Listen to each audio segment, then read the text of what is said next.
The Shadow Narrator. Welcome back to the room of the Shadow Narrator.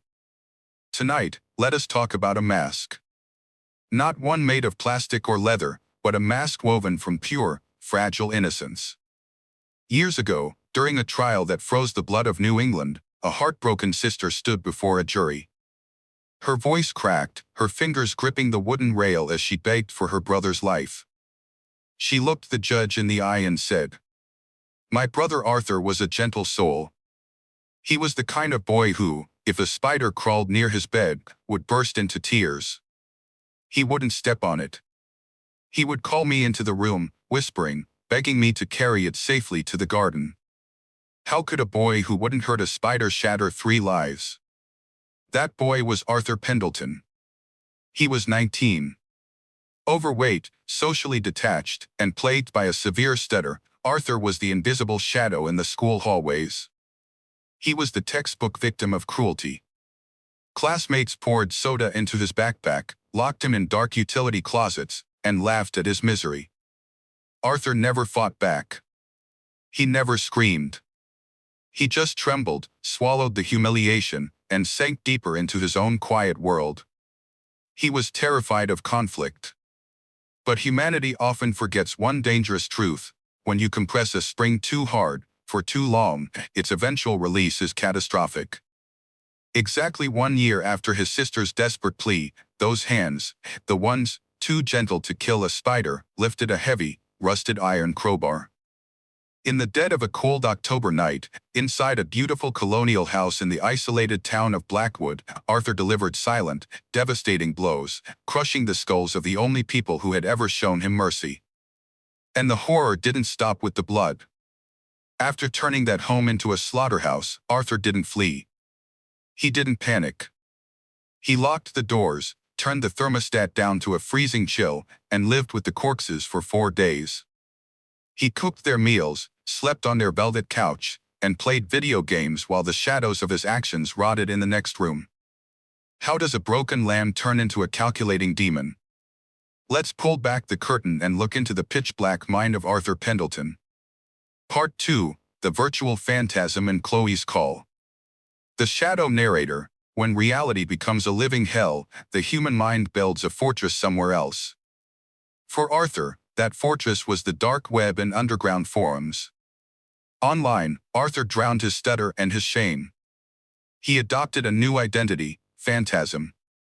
He became a creator of dark, macabre digital art and eerie, heavy industrial electronic music filled with themes of cosmic horror, isolation, and violent retribution. On the internet, he wasn't the fat, stuttering boy. He was a dark god worshipped by thousands of lonely, rebellious teenagers. And that was where Chloe Vance found him.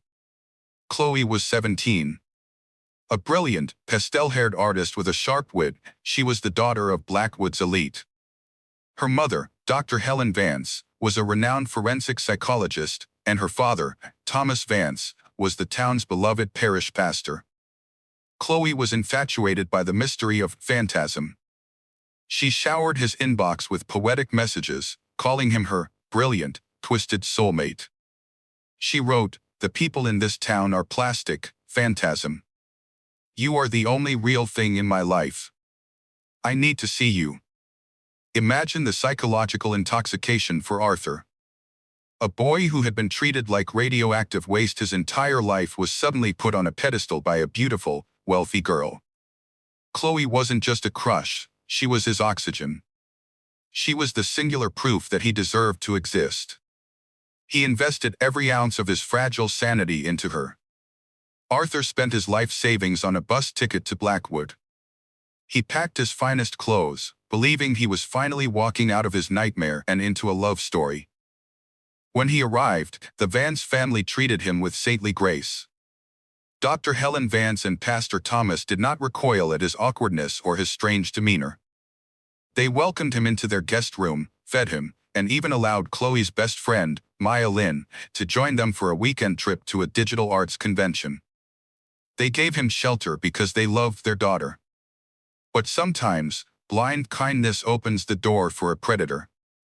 They thought they were hosting a troubled, lonely boy.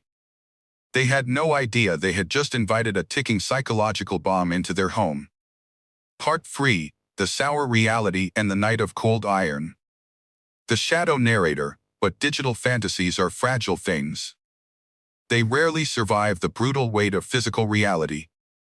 The moment Arthur stepped off the bus, the illusion of Phantasm died. In person, Arthur was painfully awkward. He couldn't hold eye contact, his stutter worsened under pressure, and he lacked the dark, poetic charisma Chloe had imagined. The disappointment on Chloe's face was sharp and immediate. During the weekend trip, she grew cold. She ignored Arthur, leaving him to sit alone in crowded rooms while she laughed and whispered with other guys, treating him like an embarrassing mistake. The old, familiar poison of humiliation began to boil in Arthur's chest. But the fatal spark ignited on the night they returned to Blackwood. While Chloe was away from her room, her laptop screen flashed with a notification. Arthur, driven by a desperate, suffocating paranoia, leaned over to look. It was a chat log between Chloe and her friend Maya. Maya asked, "Are you still stuck with that creepy guy?" And Chloe's response cut through Arthur like a serrated blade, "Yes, it's a nightmare. He's pathetic. I'm breaking it to him tomorrow and sending him back to his hole." In that exact microsecond, Arthur's mind snapped. The fragile wall holding back 19 years of accumulated rage, bullying, and self-hatred collapsed. The gentle boy died, and a cold, predatory consciousness took over. His internal monologue became a venomous chant, "You used me.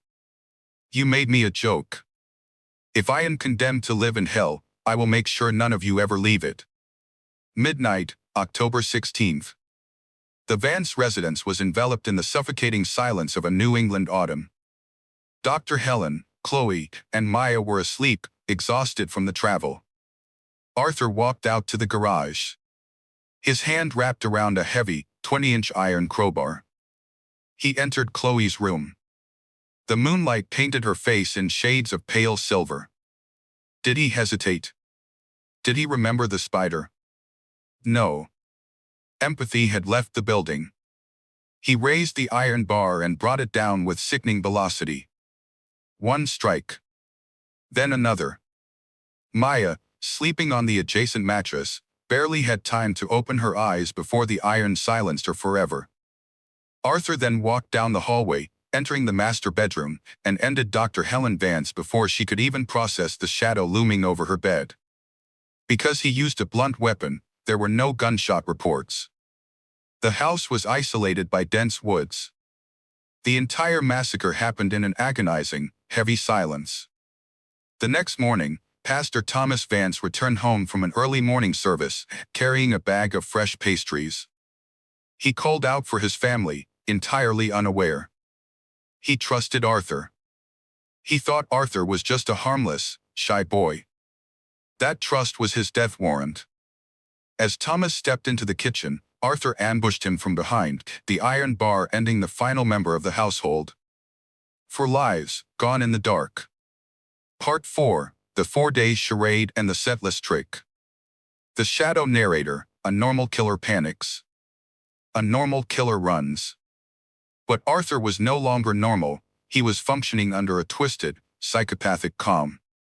He dragged all 4 bodies into the master suite, locked the heavy oak door, and set the house's central cooling system to its maximum frost level to suppress the scent of decay.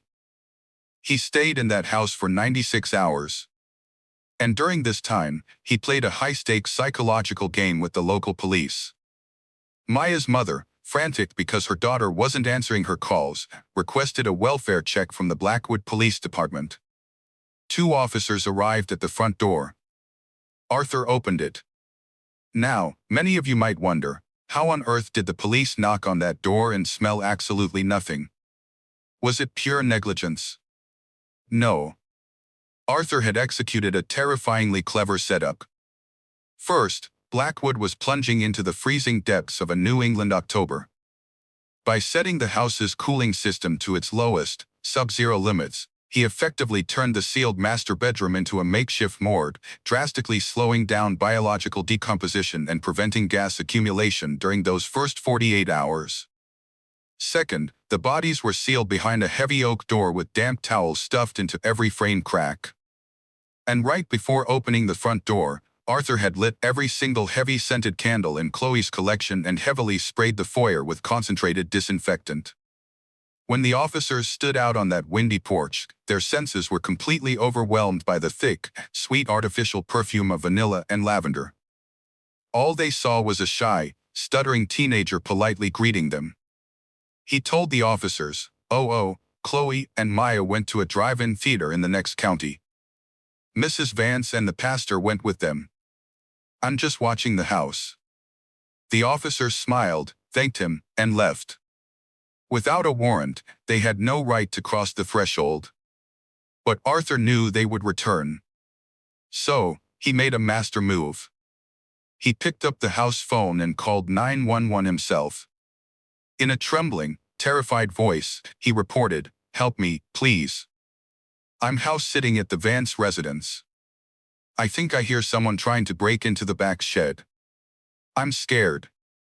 When the police returned, they searched the yard, found nothing, and left, thoroughly convinced that Arthur was a terrified victim, not a butcher.